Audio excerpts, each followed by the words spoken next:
Hi everyone, so this is the house tour. Medyo makalat nga lang pero ito na yung unit na pinagawa natin. So dito yung sala. Ayan yung sala natin. And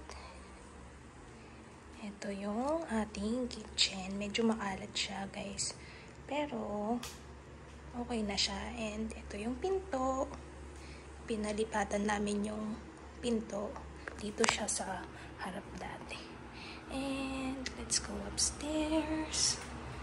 Ayan yung taas niya. Ito, binili to.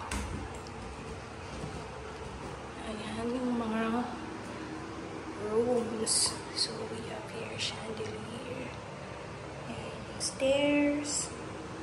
Ito yung 2 rooms. Ganito yung ginawa namin. So itong room na to is for office purposes. Ayan siya. Ilaw. Ayan. So, medyo may kalakihan din yung room na to. Pwede siya sa single bed. Ayan. Pwede siya sa single bed. Maluwang siya guys kahit na ano. Ayan yung hati niya.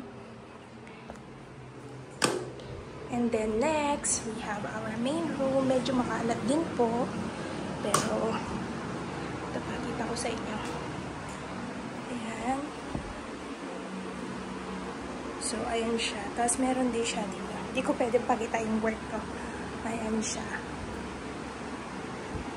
So, super okay naman po siya. Yan lang. Wala pang masyadong ayos. Pero, okay naman. Masaya naman. Ayan. Thank you guys for watching.